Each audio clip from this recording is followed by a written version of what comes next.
So naisip kong gumawa ng video on foundation references, specifically talking about the shades of the foundations na I use and also concealers para you can use it as your reference when you're buying for a new foundation. So basically, if lahat or majority ng shades dito sa list ko ay you have it in your vanity kit, then most likely magka-singkulay tayo when it comes to complexion products. And hopefully this video will make it easier for you to purchase new products na pang foundation or concealer. Usually, kapag tinatanong ako kung ano yung shade ko, yung basis talaga is MAC na shading system. I basically land sa medium na range and I would go for something warm or golden, yellow in tone, or sometimes when I'm playing safe, neutral. So sa MAC na Studio Fix Powder Plus foundation, I am an NC30 and ganun din sa kanilang foundation. And I feel like majority of us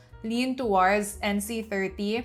But yep, medyo yung NC30 kasi nasa golden, yellow tone-ish siya.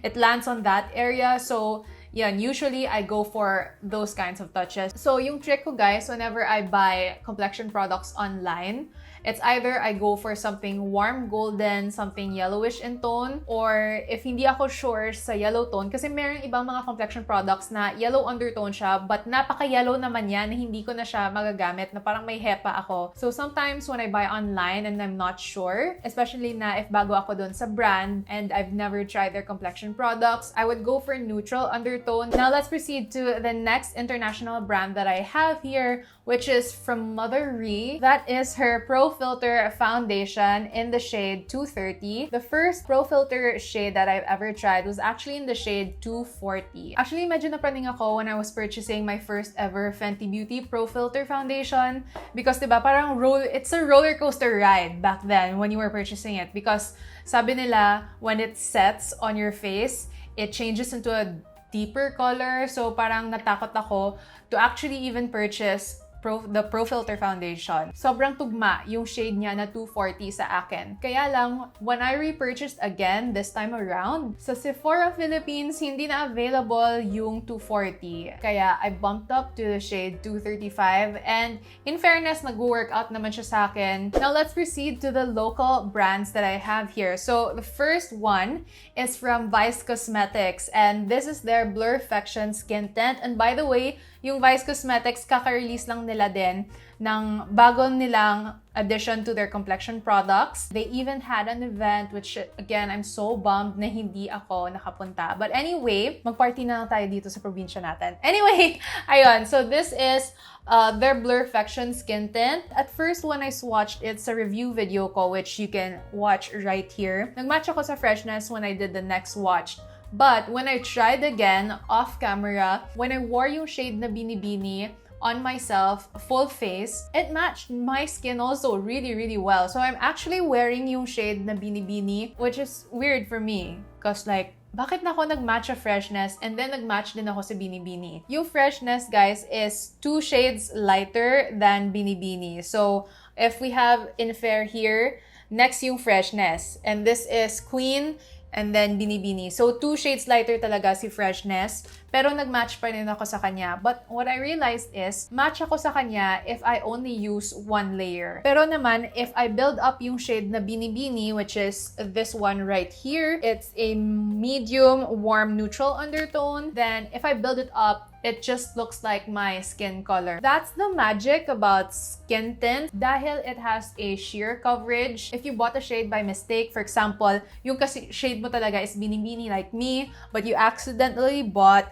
FRESHNEZZZ, then if you just apply 1 layer, you can actually get away with it. Now let's proceed to the next product that I have here. I wouldn't necessarily say that it is a skin tint, but it has a natural finish to it na medyo thin din yung consistency niya. Very comfortable to wear on the face. And that is yung Detail Cosmetics na Fresh Filter Foundation. And this is in the shade Cashew. Yung coverage level niya is sheer to medium. Whereas yung sa BLURRFECTION Skin Tint ng Vice Cosmetics, sheer lang talaga to. So yung foundation na to, ma-recommend ko to sa mga tao who have similar skin conditions like me, na we have normal to dry skin type na may minimal acne marks. Maganda to sa inyo because it can cover up acne marks without having to use a concealer. Yung BLURRFECTION Skin Tint, because it has a really sheer coverage, mas maganda to sa mga tao na may clear skin who just wants to even out the tone of their skin. Next, let's proceed to another hydrating kind of foundation. Yun yung mga umuuso lately kasi. Now, let's proceed sa Squad Cosmetics. We have their AQUA foundation. As we all know, yung Squad Cosmetics, they already have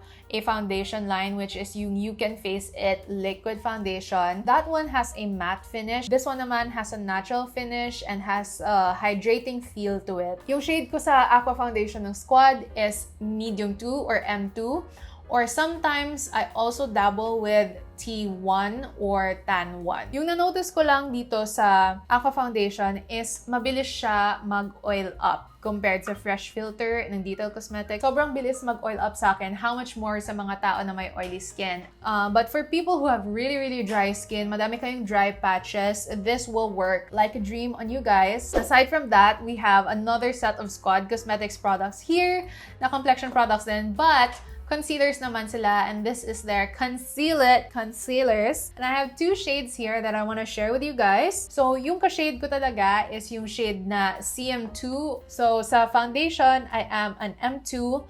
And sa concealer, I am a CM2, which is match made in heaven. Perfect match talaga sila. The next shade that I have here is CL3. And this is what I use to brighten up my under eye areas, my forehead and chin, just to emphasize it. This is my combination. So this is my, again, exact same color, CM2. And to brighten up my face, CL3. The next set of concealers that I have here are from Get Ready With Me Cosmetics. This is their Radiance Tint concealers naman. I did a lot of content for them back then when they released this, and I'm super glad that they got me because super ganda ng mga complexion products nila. Usually, yung mga shades that I have, which is 18 and 15. So basically, this is 18 Sienna. 18 Sienna, by the way, kasing kulay ko siya.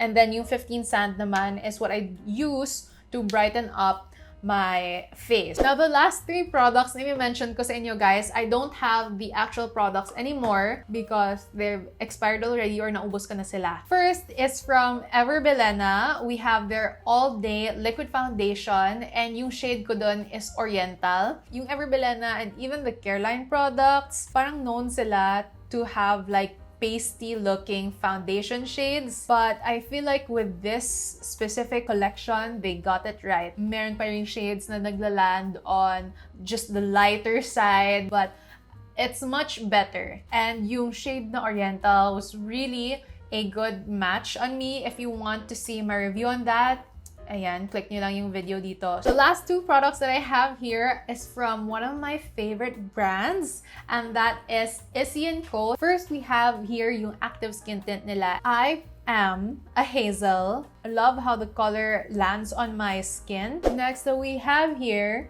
is yung Issy Co naman na active concealer. Ang ganda ng pag-formulate nila nito. Parang ano siya, medium to semi-full coverage siya, but it still looks so natural. Yung issue ko lang dito sa Issy Co Active Concealer is that medyo messy siya sa packaging niya, and the product just goes all over the place. I don't know why.